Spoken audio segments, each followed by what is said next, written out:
اور खतीब हज़रात और बाज़ इमाम साहिबान जब तकरीर कर रहे होते हैं तो बड़ा जोशीले अंदाज में माशाल्लाह से तकरीर करते हैं या बड़ी खूबसूरत सुर लगा के बयान करते हैं, तकरीर करते हैं। और ये बात शहरों की बनस्बत देहातों में ज़्यादा है। और माशाल्लाह इनके सुनने वाले, इनके फॉलोअर्स भी बहुत ज़्यादा होते हैं और लोग इनको लाइक करते हैं, पसंद करते हैं। तो माशाल्लाह ये बहुत अच्छी बात है। लेकिन हर बंदे का अपना माइंड सेट होता है और अच्छे तरीके से आपको सामने वाले से इख्तलाफ करने की इजाज़त होती है। तो मेरा पॉइंट ऑफ व्यू, मेरा जो ज़ाती जो मैंने आज तक सीखा, वो ये है इस सिलसिले में कि आप बात ऐसे करें कि लोगों को उसका फ़ायदा हो, ना कि ऐसे करें कि लोगों को सिर्फ़ मज़ा आए। तो लोगों को फ़ायदा पहुँचाने के लिए 2 से 3 पॉइंट मैं आपको अर्ज़ कर दूँगा। इसमें तफ़सील से इंशाअल्लाह एक हम वीडियो बनाएँगे।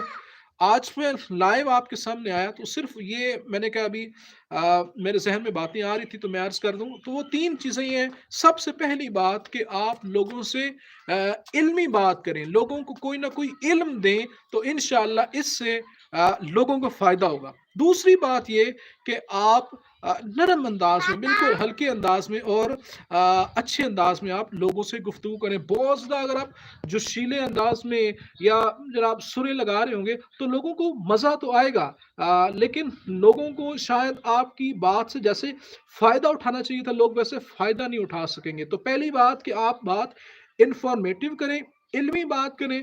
और सेकंडली आपने क्या करना है कि दूसरा जो मैंने आपको पॉइंट बताया कि नरमी से आपने बात करनी है। और तीसरा पॉइंट ये है कि आप इखलास के साथ गुफ्तगू करें। यानी देखिए ना, बात आपके दिल से निकलनी चाहिए। जब बात दिल से निकलेगी तभी बात दिल पे असर करेगी। आपका मकसद ये नहीं होना चाहिए कि लोग मेरी वाह-वाह करें, मेरी वेलें उड़ाएँ। अगर किसी ने वाह-वाह नहीं की, किसी ने कोई आप पे पैसों की वेलें नहीं उड़ाई तो ये डिपेंड नहीं करता, ये मैटर नहीं करता। मैटर ये करता है आपके लिए, ये चीज़ मैटर करनी चाहिए कि लोगों को आपकी बात से फ़ायदा कितना मिला। तो उसके लिए ये मैंने 3 चीज़ें आपको बताई कि एक पहली बात तो ये कि कोई इन्फॉर्मेटिव और इल्मी बयान करें, इल्मी गुफ्तगू करें।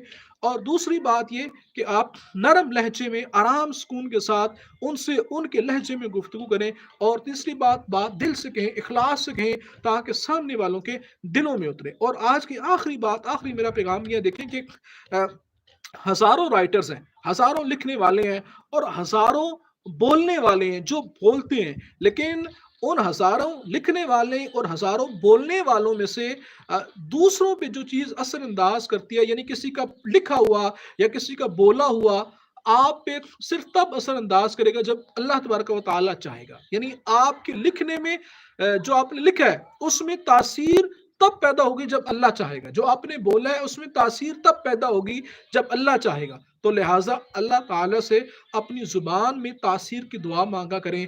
अल्लाह ताला से अपने लिखे हुए में तासीर की दुआ माँगा करें ताकि आप लिखें और एक दुनिया उसको पढ़ के बदल जाए। आप बोलें और एक दुनिया उसको सुन के अपने आप को बदलने पर मजबूर हो जाए। आज का ये छोटा-सा पैगाम मेरा हर उस शख़्स के लिए है जो मुआशरे में एक मकाम रखता है और वो बोलता है, लिखता है तो लोग उसका लिखा हुआ पढ़ते और उसका बोला हुआ सुनते हैं। फिर कभी इंशाअल्लाह इस मौज़ू में हम तफ़सील से भी गुफ्तगू करेंगे।